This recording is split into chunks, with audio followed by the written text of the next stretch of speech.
I actually started a bunch of my own seeds already. About 2 weeks ago, I started my onion seeds. And I'll try to show you some of the varieties that I am starting, but I have started quite a few. So for the onions, I did Ruby Red, White Sweet Spanish, and those are both from M.I. Gardner, as well as Yellow of Parma and the Globo onion. Now I noticed the ones, I purchased them 50% off because some of them were from packed for 2021. And for the onions in particular, I think in the future I'll only order like the seeds that were packed for this year, so packed for 2022, because I noticed a slightly lower germination rate for some of my seedlings, which I'll show you. But overall, really happy with the seeds that I purchased from both of these companies, and I'll continue to buy seeds from them. Yeah, and this is a leek as well. It's a relative of the onion, Carentin, I think. I don't know how to pronounce that. And I also started some Casper kale. I also started 1,000 head kale, as well as some cabbage. And you'll notice this cool, it's like an auto parts organizer. I think I got it from Home Depot for like $10 to $20.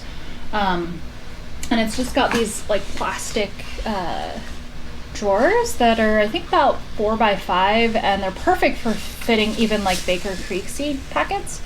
So yeah, I started some cabbage. This is late flat Dutch and red acre cabbage. I don't want to start too much of the brassicas because they take up a lot of space, and I just don't eat that much. But yeah, so the back of this thing is just kind of, pick it up, it's kind of like bare in the back, but that's okay because I just kind of set it up against the wall, and it's perfect for storing seeds and things like that. So what else? Let's see. And I also started some perennial and annual flowers. So this is just a small selection of them. I winter sowed them into seed containers outside in flats. So they've got the Paradiso mix, Echinacea, marshmallow, and bee balm, spotted bee balm. I have a bunch of other ones that I started already, but that's just a little sample. I don't want to necessarily go through every single seed that I started, but I'll show you a little sample of what I'm going to be starting, actually, because these are the ones that I already started. So I'm going to be doing just A to Z. I'll show you some Chichi Masai, which I've heard some really good reviews on by other Asian gardeners or farmers.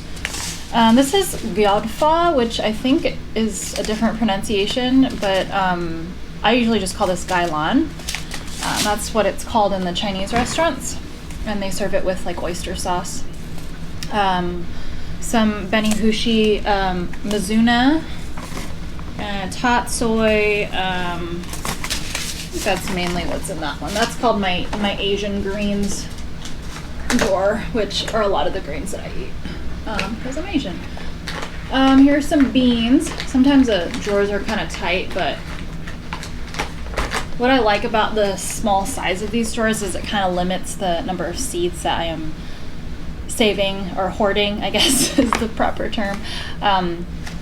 Because, I don't know, I tend to prefer having fresh seeds. I know a lot of people save seeds for a long time, like 7, 8, even 10 years and beyond, and they're fine. The seeds are usually going to germinate with a lower germination rate, but I just prefer just having fresher seed and kind of using up what I have. We'll see how that goes. It's only my second year starting things from seed, so I've heard that people can come up with quite a collection. Here are Calypso beans, or like a bush type, but they are for dry beans. So we'll see. I just really like the colors, the like kind of orca black and white colors. I think it's really unique. Really excited about these Chinese red noodle beans. My family eats a lot of long noodle or string beans, and they usually eat the green ones, so I'm excited to see what the red ones are like. This one looks really cool too, Marble of Venice. It's like a yellowish wide bean. And I'm also starting the Kentucky Wonder, which is a pole bean. And I think the Marble of Venice, yeah, it's a pole bean as well. As well as the noodle beans, of course. Those ones I'm probably going to put up on my cattle panel trellis. So those are really cool. The broccoli and the cauliflower I actually brought to my seed starting area in my shed because I'm starting those tomorrow. And I'll come up with a video about that soon, about like what that actually looks like. But I believe from my memory I'm doing Waltham 29, Romanesco broccoli, and for cauliflower, Purple of Sicily, and then the regular snowball, which I've actually collected seeds from a start that I bought at Lowe's a couple two seasons ago. So there may be one other broccoli that I'm forgetting, but that's pretty much it for the brassicas. And one more brassica actually, which I'll be starting. Oh yeah, and also Long Island improved Brussels sprouts, as well as this one, which is this super schmelz or giant white kohlrabi. I'm excited to grow. Like, look at the size of that kohlrabi this guy is holding. It's kind of giant, so give that a shot. I already talked to you guys about the cabbage. Carrots, I really like carrots. I'm suspecting I have like a phosphorus deficiency though, because my carrots never get really big. I'm gonna try like kind of forking the soil a little bit to loosen it up, because I've heard that helps. I don't want to add sand though, because that just kind of, I don't know, it doesn't really add any nutrients to the soil. So anyways, I have the coral carrot, I don't know how it's pronounced, amarillo, which means yellow in Spanish, and then cosmic purple carrot, which I got for free.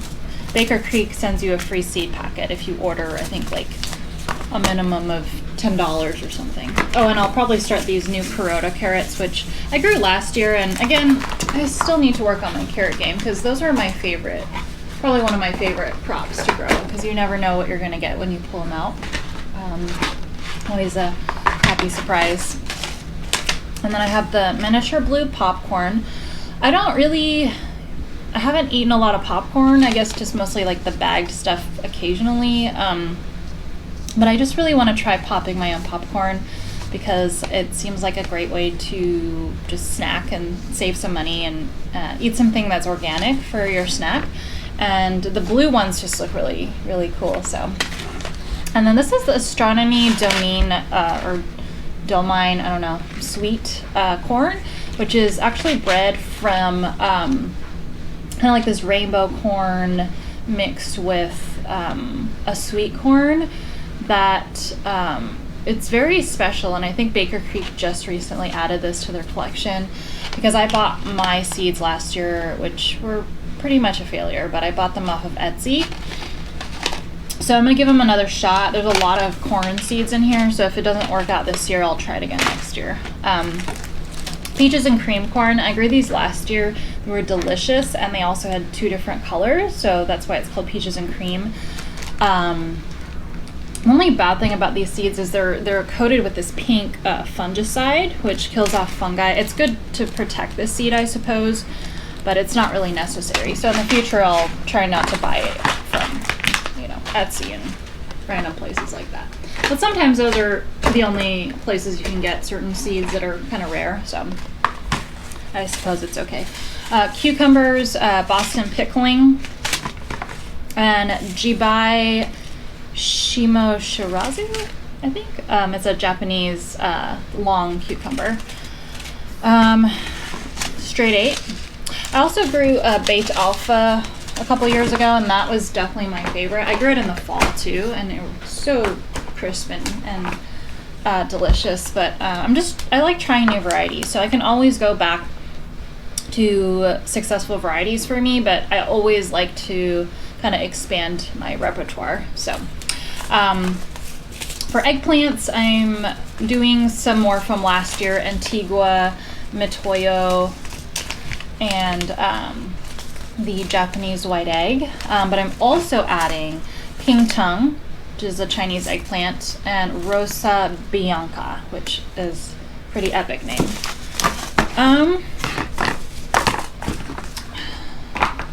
And I like this system more than like a lot of people use those like photo album storage plastic things, but it's like you close up a box and then you put it within another box, and then it's, I don't know, I feel like it's kind of a hassle, and I'm kind of a lazy person. That's why I'm so organized, because I want to get to things quickly.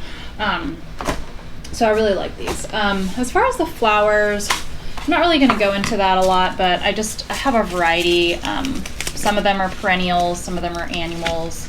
I also have a whole bunch that are just from different like seed swaps that don't have pretty packets, but they're just random seeds that I want to start for flowers. I'm really trying to up my flower seed starting game, because I realized how much I could get.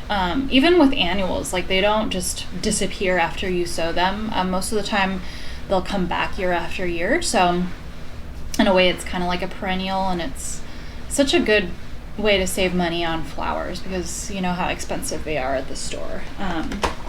So as far as gourds, it's called a snake bean, Chinese python, but it's actually a gourd, so I put it in that drawer.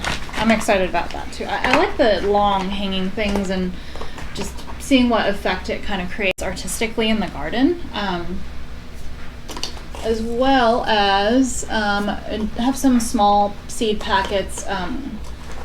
These are from the Beacon Hill Garden Club seed library, which is outside of a local cafe here called The Station.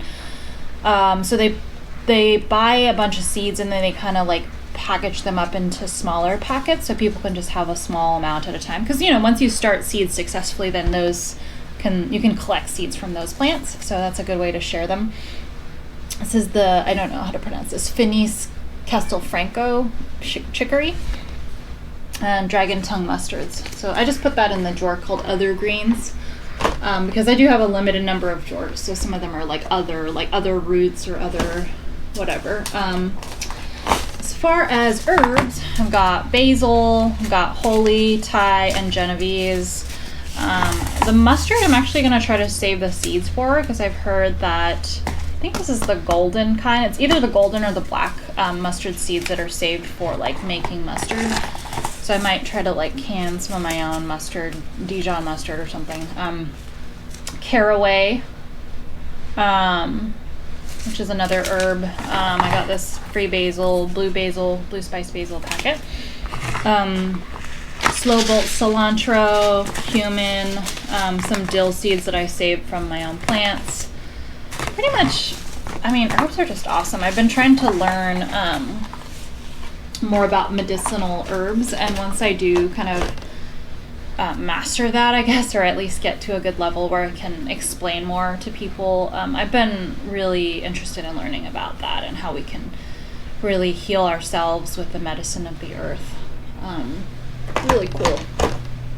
Let's see, lettuce. Pretty much the lettuce I'm still using stuff from last year. So I've got seeds that I saved from Flashy Trout or Forel and Less, Lola Rasa, Butter Crunch, Bronze Mignonette.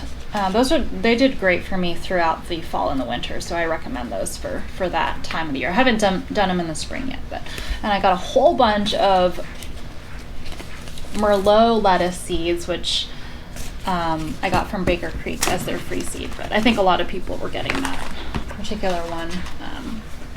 I think they just give out the ones that don't sell out right away, but I'm fine with that. Watermelons or melons, I have Sugar Baby, just a smaller, I think it's like, maybe it goes up to like 2 to 4 feet vines or something like that. And then Moon and Stars, which is a bit bigger. Kajari melons. This is a big favorite of Jessica Soward's on Roots and Refuge Farm, so I was very charmed by the look of it too. I think it's from India. And then I also have the Kiku chrysanthemum melon.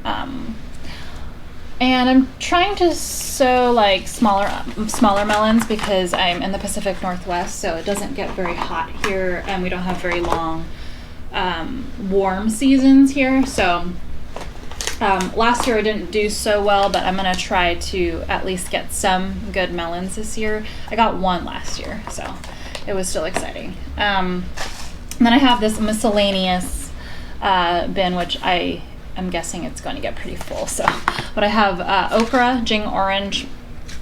Didn't do very well with okra last year. I didn't give them enough sun. And I think you're just supposed to direct seed them. They don't transplant very well. At least the ones that I tried to transplant kind of died. So we'll give it another shot.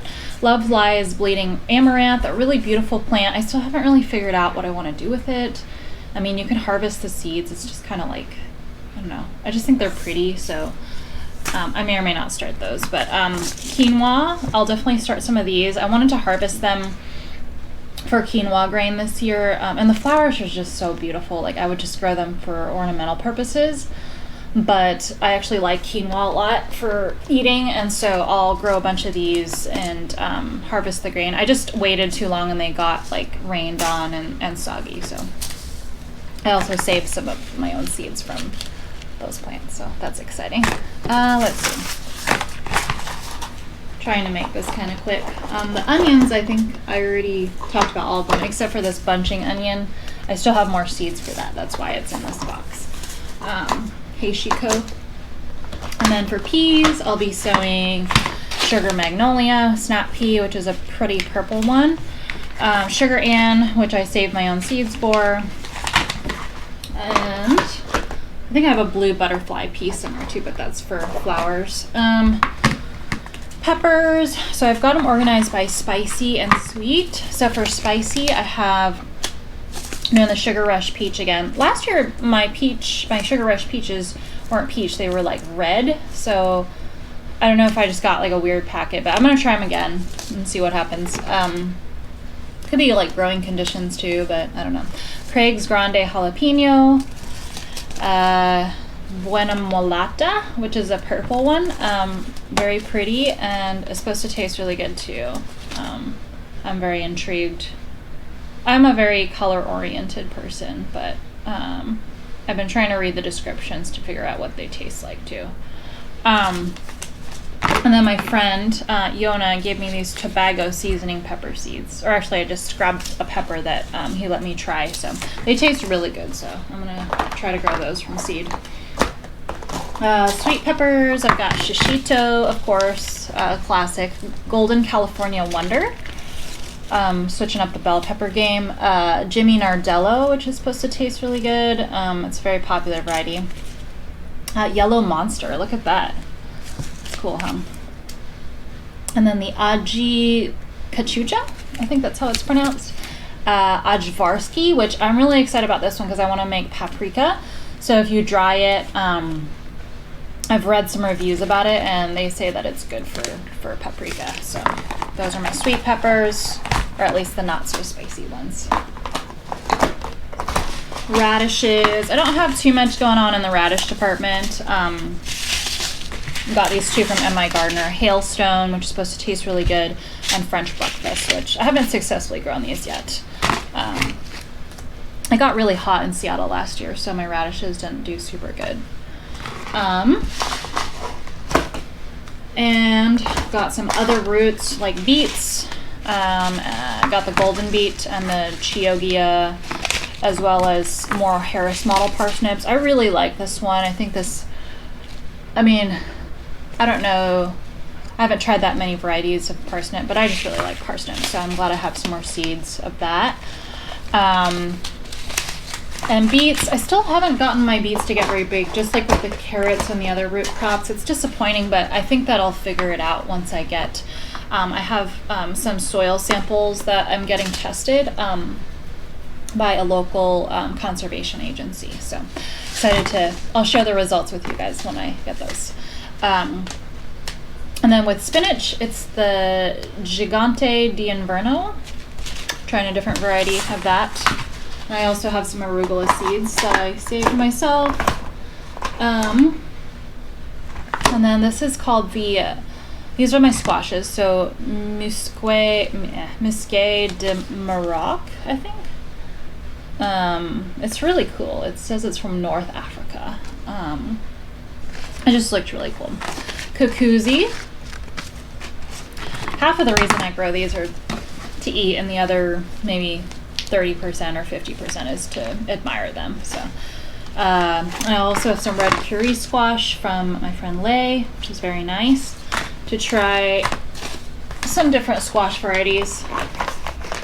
I did like some pretty basic ones my first year, like butternut and stuff like that. So for summer squash or smaller squash, I have this rugosa friolana. I don't know how to pronounce that. So that one's really pretty. I saved some seeds from my delicata, and I still have some acorn squash. I like summer squash, but I want to make sure I have enough like large winter squash. You can see this one right here. This one is for, yeah, it's a winter squash. It's for storage for sure. But it's called the Galop de Scenes. It's a French pumpkin, and I still haven't figured out what I want to do with it, or if I even want to cut it open because it's so cool. But I probably will use it at some point. All right, so tomatoes. That's the last big category. I have some I got from a seed swap that are from the Wild Boar Farms website, which I'm excited about. I was going to buy these, and then I found them in a seed swap, so that was really exciting. Napa Chardonnay, which are these like little like Chardonnay beige colored cherry tomatoes. Kaleidoscopic jewel, which are kind of rainbow. Blueberry, which is like a blue color, obviously. Still have some Aunt Molly's ground cherry seeds, although I think those will just self-seed. I've heard they like self-seed pretty easily, so I don't think I'll sow those again. And I also have a small tiny packet of Sun Gold Select cherry tomatoes. I've heard that those don't like what's the word, they don't split during the rain as easily as regular Sun Gold. So, and then for the large tomatoes, I've got them organized by size. So I've got the Aunt Ruby's German Green, which I heard from M.I. Gardner was a really good one. Kellogg's Breakfast, which is a classic. Dr. Witchy's Yellow Tomato, which Jessica from Roots and Refuge also really recommends. Great White, Mushroom Basket. This one has these really cool like fat rolls, that's what I'll call them, but they're just like kind of like an accordion style. And I also have some, I don't know if I'll start these again, but I have some Beauty King seeds, which were one of my favorites from Wild Boar Farms last year. But I'm definitely growing the crushed heart variety again, which I ordered seeds from Wild Boar Farms because I didn't really save my own tomato seeds this year. I'll do a better job of that in the future, but I really liked the crushed heart for being like a really meaty paste tomato that is like literally a heart shaped, and you can't go wrong with that. It's just beautiful. Another paste tomato, Sheboygan. These are like my medium sized tomatoes. Jaune Flamme, which is like an orange kind of paste tomato. I've heard that one tastes pretty nice and acidic and good. And I have some other ones that I probably won't start. Tomato seeds have a pretty good viability date, so they last like at least 4 or 5 years for sure. I think the M.I. Gardner had one that was, he germinated seeds from like an 80-something-year-old tomato, so that was exciting. And he's selling that variety, I think. So as far as the seeds go, there's one last variety, zucchini, because it starts with a Z. I'm going to try these gray bush zucchinis, and then I think, yeah, just that I categorized it as a squash, but it's kind of like a zucchini, the Rugosa friolana. So those are the only two summer squash that I'm really going to start this year. They just grow pretty prolifically, so each plant produces a lot. All right, everybody, so this is my seed starting chart for 2022. I've indicated the weeks before or after the last frost. They're negative for before and positive for after. And you'll also see the date that I'll be sowing. So those are according to the dates of the month. So January, February, March, April, May, etc. So I have it all the way until December. It's an easy way to keep track. And I also have the broader crop variety like onion, and then also the specific variety of onion that I have. So those are indicated by IS, meaning indoor sow. And as you can tell, most of them are indoor sow. The green is for direct sow. Those are for different crops. You'll see I can correspond to the actual date. It's just a really easy way to keep track of everything that I'm growing.